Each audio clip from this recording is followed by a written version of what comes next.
Assalamualaikum warahmatullahi wabarakatuh. Apa kabar sobat sekalian, jumpa lagi di channel Drama Tronom ini. Kali ini kita akan membahas berita hangat dan masih hangat diperbincangkan, yaitu tentang perjanjian Anies yang diungkapkan oleh Waketum Partai Golkar Erwin Aksa, salah satunya tentang utang 50M ke Sandiaga Uno ya, yang sebelumnya memang panas ya, perjanjian macam apa gitu ya, ternyata sudah sedikit terungkap yaitu 50M ke Sandiaga. Dan yang menjadi pertanyaan, apakah ini benar real atau salah satu bentuk negative campaign. Yang kita ketahui Anies sudah mengantongi satu capres yang akan menjadi penjagalan Anies dalam perjalanannya ya, dalam Pilpres 2024. Ini sesuai yang dilansir oleh politikermol.id. Soal utang 50 miliar ke Sandiaga Uno menunjukkan Anies Baswedan tak didanai cukong. Langsung saja kita baca dan kita ulas. Republik Merdeka, pernyataan Wakil Ketua Umum Waketum Partai Golkar Erwin Aksa yang mengungkapkan bahwa Anies Baswedan mempunyai utang 50 miliar ke Sandiaga Uno menunjukkan bahwa bakal calon presiden baca pres Partai Nasdem itu tidak mempunyai dan didanai oleh cukong. Hal itu disampaikan oleh Direktur Gerakan Perubahan Muslim Arbi menanggapi pernyataan Erwin Aksa soal adanya perjanjian utang piutang saat Pilkada Gubernur DKI Jakarta 2017, di mana Sandiaga meminjamkan uang 50M atau 50 miliar rupiah kepada Anies. Artinya Anies tidak punya cukong ya.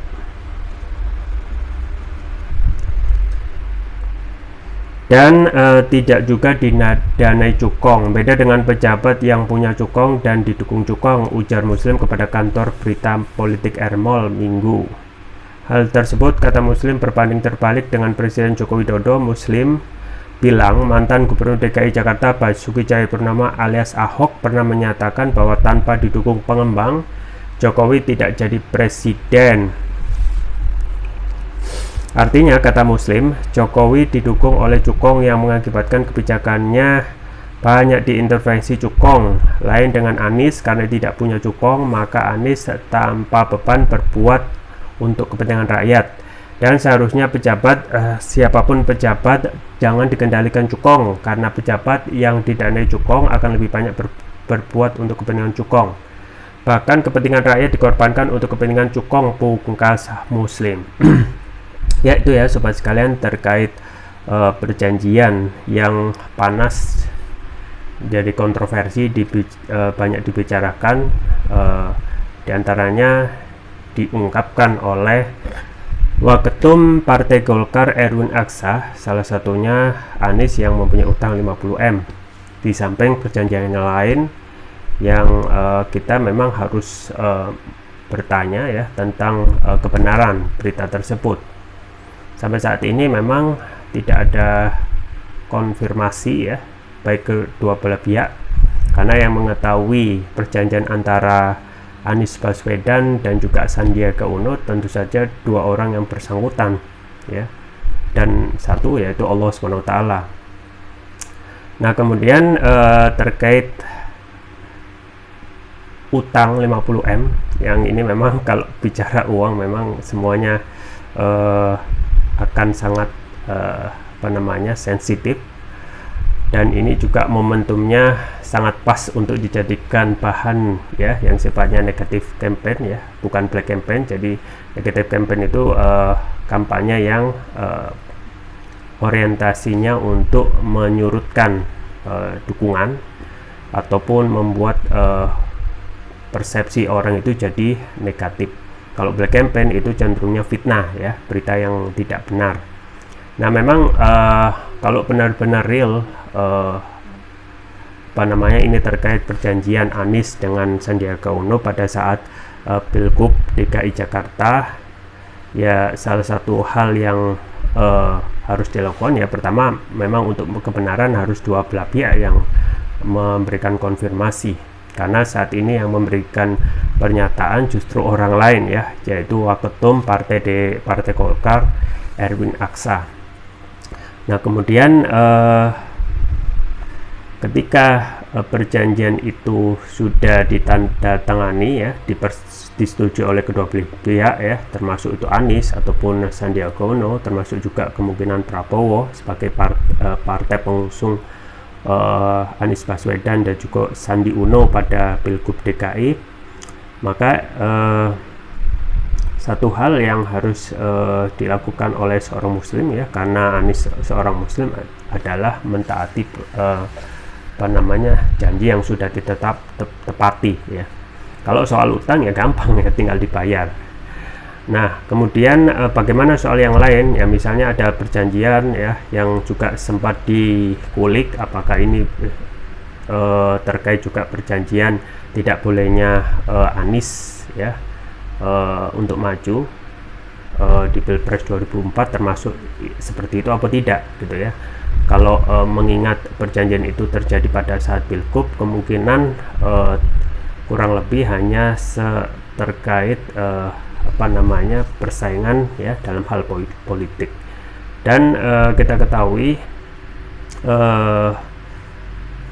satu hal ya yang menjadikan ini kontroversi, tentu saja ya posisi Anies saat ini yang sudah mendapatkan tiket untuk nyapres di 2024. Dan apa yang disampaikan oleh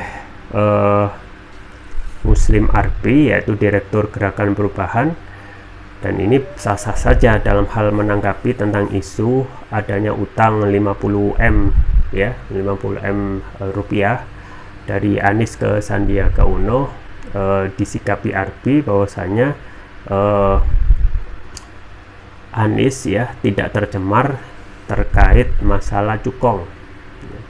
Jadi yang harus dipahami bersama adalah bagaimana dalam politik kita ya, dengan politik demokrasi biaya mahal, maka hal-hal yang paling dikhawatirkan adalah bagaimana cukong itu bermain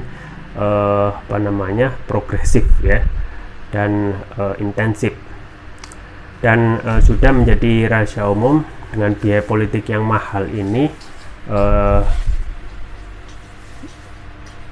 salah satu barter yang paling nampak kelihatan di depan adalah bagaimana nanti mengembalikan modal politik ketika berkontestasi. Nah inilah kacaunya politik di negeri ini ketika memakai biaya mahal. Dan tentu saja kalau kita bertanya apakah politisi itu punya uang, ya tentu saja tidak ya. Yang punya uang itu tentu saja adalah para kapitalis yang ini terus menjadi lingkaran setan ya, terus menyertai kontestasi pemilu dan membentuk suatu simbiosis mutualisme dengan para politisi yang pada akhirnya kita ketahui harus ada ya dalam politik itu. Ketika biaya mahal, no free lunch, tidak ada makan siang gratis, dan yang terjadi adalah politik saling sandera.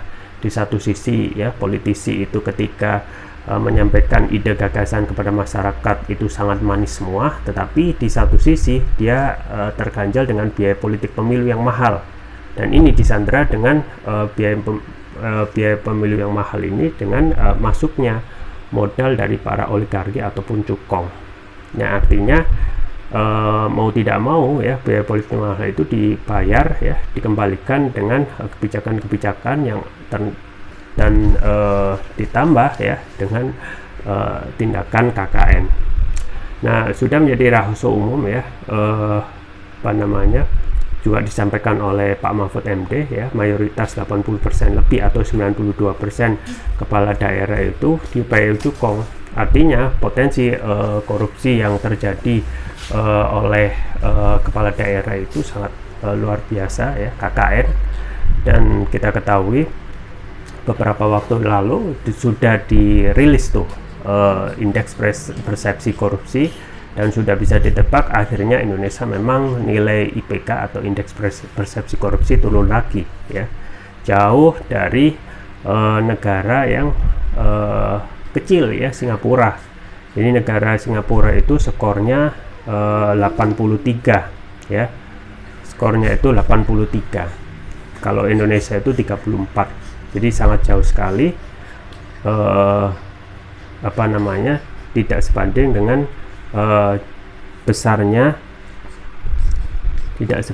dengan besarnya wilayah Indonesia yang luas ini. Nah, ini saya kemarin ada infografis ya terkait